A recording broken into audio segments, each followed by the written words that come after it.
ugma and excited mi sa mga taong nga join sa ato ang event for tomorrow. So, one thing for sure, tomorrow may isang taong may milyonaryo. Yeah! Ayun eh. that's not a secret. That's not a attorney. Yeah, so sa mga gustong magbago yung buhay, yes, pwede nyo kayo mag-avail ng tickets para maka-join kayo tomorrow. Pag-enjoy na kayo, maging milyonaryo pa kayo. Yeah. Yes. Thank you so much. Kay hasta ang atong blind no, ang atong sweet One notes. thing is also for sure. One will be a winner and will be a millionaire tomorrow. But we will show how all of them there, our visitors and online viewer also can get a millionaire. There we have something for you. Everybody can be a millionaire. Yes. Okay, tomorrow, one winner of 1 million, and then for the succeeding days and months, napay daghang millionaire nga umaabot. Okay. And also, ang ato nga sweet notes, blinded po na sila kung sa may tabo tomorrow. Wala po lang sila kayo ba, no? Sa big secret. Okay, ako nang i-repeat ang ato ang prizes. One winner of 1 million pesos tomorrow. 3 winners of 3 iPhone Pro Max. Yeah, 3 winners of a one-night stay at New Star. Yay! Kinsa kayo po yung atong winner. You're all excited. Okay, ladies and gentlemen, at this point, we open the floor for your questions. Our media Q&A and open forum will be moderated by Nino, and we invite our media friends to engage with our speakers. Feel free to raise your hand or step forward and use the microphone for your questions. Sir Nino? So at this point in time, we are giving the floor to the media partners, of course, who are here with us this afternoon. For any random questions, we ask to the Big Secret team and of course to the Sweet Notes Music team. And we have Sir Sanden, Erty, from Banat, Sunstar, from Subo PH. Okay, we have Sir Sanden. Good afternoon, Atty. Ano nakanuhan ang mga sa Cebu ang kanilang Big Secret? Or pilot area Cebu or Nagana ato? Thank you for your question. Actually, I've known Marco since 10 years in Argao. More than 10 years, exactly 12 years. He is my client in as a lawyer. He is my client, and along the way, while I was a public official, we helped the people a lot in the southern town of Argao in Cebu. We help the church, we give to the people. During graduations, we give all the graduates in grade 12 and in elementary 100 pesos each. And also, we help the church in all of the projects in the church, either in the town proper, in the Archdiocesan Shrine of San Miguel Arcangel, or in some other churches nearby. And we have also engaged in many other social civic activities, and we named it Before the Rise of Philippines. In fact, last December 2024, we were holding a Christmas party worth 2.5 million pesos during that time. And while we are doing all of these social civic activities, helping the community, helping the church, helping the government, Marco told me, I think there is something that must be done to the people. Because according to him, it seems that what he observed is that the people are only looking for what you are giving to them. Marco said, it's good if we teach the people how to have a plan for their lives. Because 98% of the people do not know what they want in life. Now, he told me that in Germany, he attended a life coaching seminar under Mr. Damian Richter. And he told me, I will show you these videos and these platforms of Mr. Damian Richter. And let's try to see if we can help the people by bringing this life design coaching here in the Philippines. Now, it's so an opportune time that Mr. Damian Richter last March 8, 2025 opened the Big Secret Philippines in Germany. And he said there that he want to have a worldwide launching of the Big Secret. And the Philippines actually is the first among the 10 countries that will be open for the Big Secret this 2025. And I'm just very fortunate. And I am very thankful from the deepest recesses of my heart on behalf of the Filipino people that Marco Isensmith and Sir Bruno Lustinberger are bringing this Big Secret to the Philippines, especially in Cebu. You know, we are giving 1 million pesos.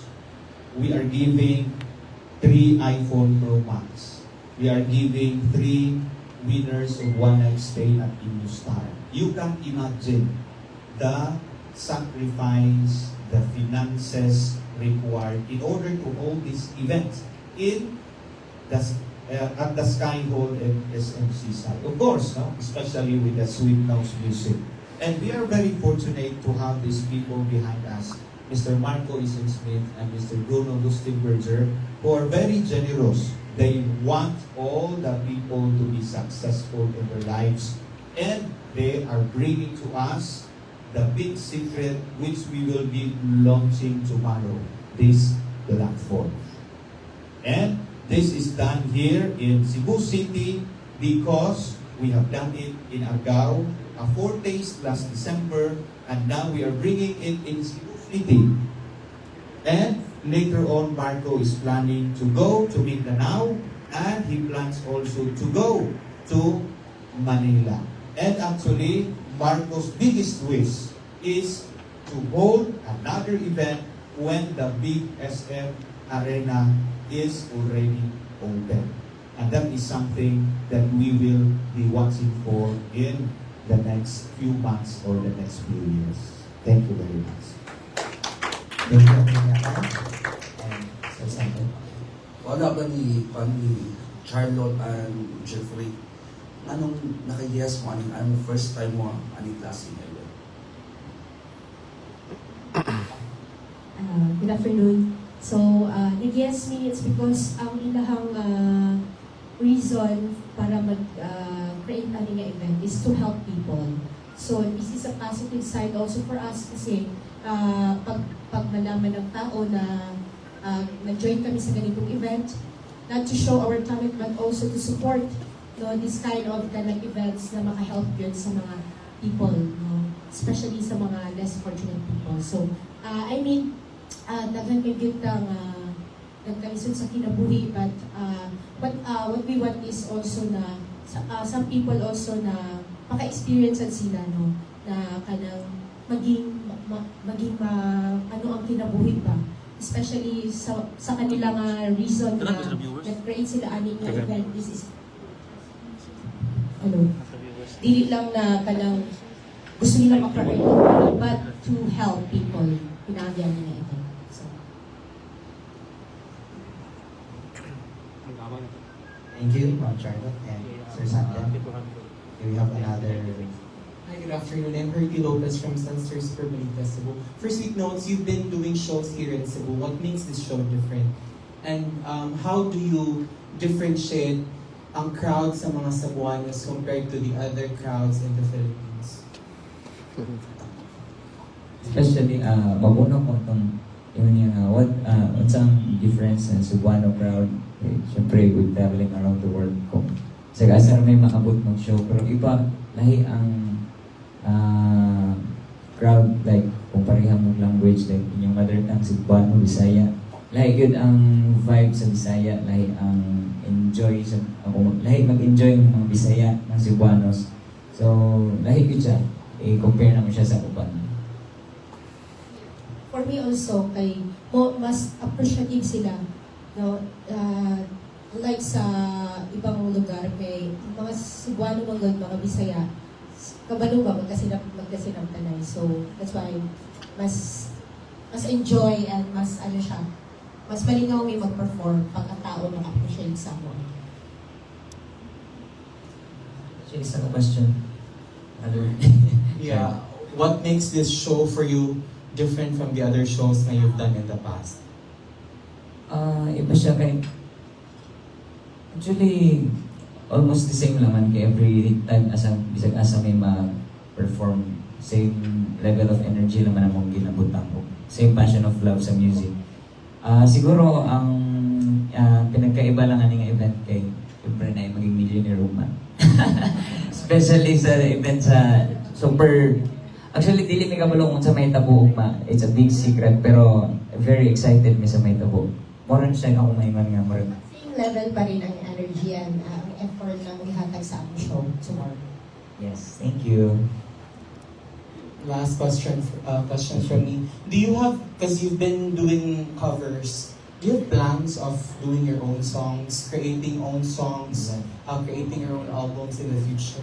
Yes, may plan namin i-release siya this year. Hopefully, we're praying na makuman na siya. Actually, na namin originals guys. Hindi pa namin sila na publish sa digital outlets kasi sobrang busy ng schedule namin. Busy kaya mo schedule mo na wala naman siya taga-anong time yun na i-lingkuran yun, taga-anong time para i-publish, i-record. Pero, double ang effort karon na kami-insert na sa mong free time. Hopefully, we're praying this year maka-release may original songs. Thank you. Thank you. Hi, I'm Vanessa from the Freeman. My first two questions sa atong mga artists. First, how are you coping with your busy schedule? Because we've seen a lot, we read about a lot of ordinary citizens and became suddenly online sensations, and then we're new sa ilang system, ang kanang every left and right they are booked. How are you dealing with it? At first, grabe na overwhelmed tayo sa schedules. Before, every week, wala may pahulay. But this time, we learned na grabe, health is wealth. So, kailangan po na mo pahulay. So, this time, ginakontrol na namo ang pagdawat sa mga events. But, sometimes po, dili mo maiwasan na magsunod-sunod siya kay like this sa Cebu. Magkaimingan siya na sunod-sunod ang inquiries na straight lang this day. So, ginagawad na mo siya this time. So, but, no, ma-overwhelm me syempre sa nagdagsa ang mga inquiries. Pag gina-control na mo this time kay kailangan sa na mo rest sa mo ang self, dili lang sa gigawad mga events na. Second question for you both. Has your sudden fame and have any effect in your relationship as well as singing kids? Yeah, especially ginatanaw mi sa online, so very careful mi. Actually, like kung mag-post mi kinahanglan mi aware mi kung sa ba ng effect ato. So, unang mga sa kids ko gesture, sa kids. Sa time na mo sa ilang, compromise among time. Pero, gina-workout yun ang every time na may free time, talaga na mong time ng kids. So, ano siya. Thank you so much, Sweet Notes. Sa atong organizers, ako questions this time. If you bear with me, no, I came here in this press con blindly, so I am still a bit confused. And if I can be a bit of a devil's advocate, because as what your host said, Ganina, your prices are too good to be true. I mean, who would give those kind of prices? So what's in it? What's in it for you? Because you're also asking people to pay like 14K plus, 5K plus. Isn't it, kung ako, why would I pay that? I'm not yet sure what I'm getting into, because it's all a big secret. That's a big secret. I can tell you, come tomorrow when they know it. That's all what I can tell you. 1997.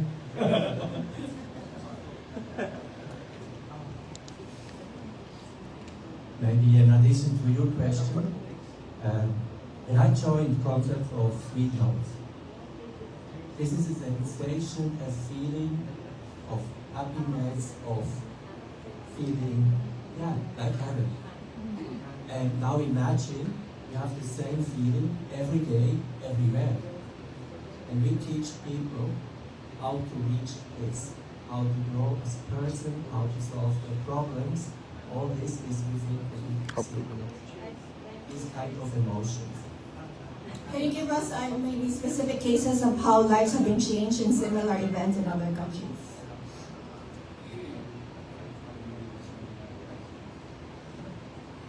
Like what exactly happens in a life design, life coaching? Life design coaching, for example, in US is very famous. There is a famous man called Tony Robbins. Tony Robbins is #1 in the world in America.